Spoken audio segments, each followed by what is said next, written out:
چلے آج ایک بہت پرانی لیکن اہم سوال پر بات کرتے ہیں۔ کسی بھی ملک کی اصل طاقت آخر ہے کیا؟ کیا یہ اس کی زمین کے نیچے چھپے ہوئے خزانے ہیں یا پھر اس کی سرحدوں کی حفاظت کرنے والی ڈھال؟ تو سب سے پہلے ہمیں یہ سمجھنا ہوگا کہ کسی بھی ریاست کی بقا کی اصل ضمانت، اس کی ٹرو گارنٹی کیا ہوتی ہے۔ دیکھیں، یہاں ایک بہت بڑا مسکنسیپشن ہے جسے ہمیں سمجھنا ہوگا۔ اکثر لوگ سوچتے ہیں کہ جس ملک کے پاس قدرتی وسائل زیادہ ہیں وہی طاقتور ہے، لیکن حقیقت کچھ اور ہے۔ اصل طاقت ان وسائل کی نہیں بلکہ ان وسائل کی حفاظت کرنے کی صلاحیت کا نام ہے۔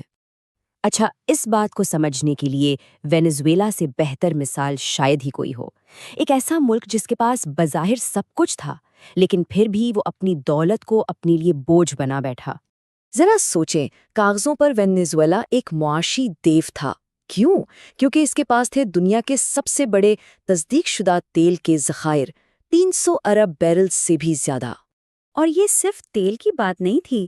آپ دیکھیں، ملک کا رقبہ بہت بڑا، ساحلی پٹی لمبی، اور پڑوسی بھی برازیل، گیانا اور کولمبیا جیسے اہم ممالک، مطلب عالمی توانائی کی مارکیٹ میں اس کا ایک خاص مقام تھا۔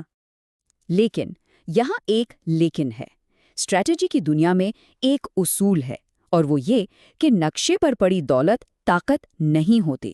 اصل طاقت تو ڈیٹورنس ہے، یعنی آپ کے دشمن کو حملہ کرنے سے روکنے کی صلاحیت۔ اور یہ حقیقت کتنی تلخ ہے، اس کا اندازہ اس بات سے لگائیں کہ وینزویلا کا پورا قومی نظام صرف چند گھنٹوں میں ٹھپ ہو گیا۔ ہوا کیا؟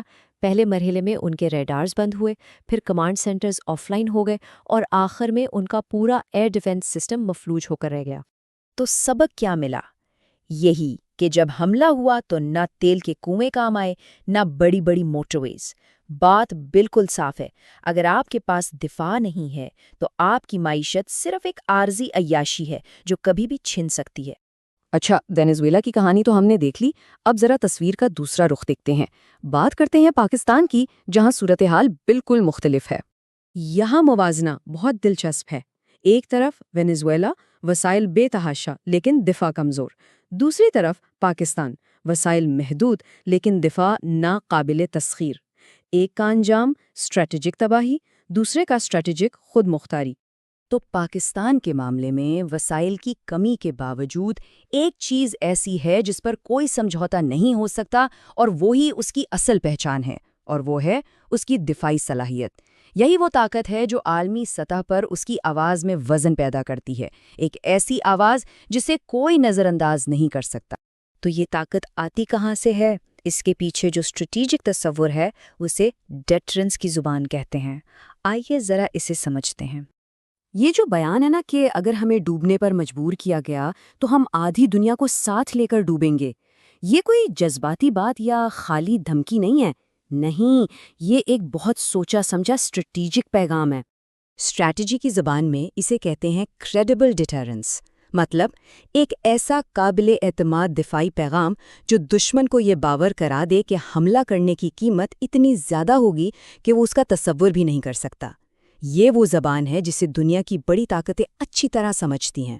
تو آخر میں تاریخ کا فیصلہ کیا ہے؟ جب ہم ان دونوں راستوں، وسائل اور دفاع کو دیکھتے ہیں تو ہمیں کیا سبق ملتا ہے؟ دیکھیں، جب دفاع کمزور ہوتا ہے نا تو اس کی قیمت بہت بھاری ہوتی ہے۔ ایک ملک اپنی خود مختاری کھو دیتا ہے۔ وہ نہ تو اپنی مرضی کی خارجہ پالیسی بنا سکتا ہے، نہ دنیا کے مسئلوں پر کوئی سٹینڈ لے سکتا ہے، اور نہ ہی اپنے فیصلوں پر عمل کروا سکتا ہے۔ وہ بس ایک کٹھ پتلی بن جاتا ہے۔ تو خلاصہ یہ ہے کہ دفاع ہی وہ ڈھال ہے جو ایک ملک کی ہر قیمتی چیز کی حفاظت کرتی ہے، اس کی معیشت، اس کے قانون، اس کی ترقی۔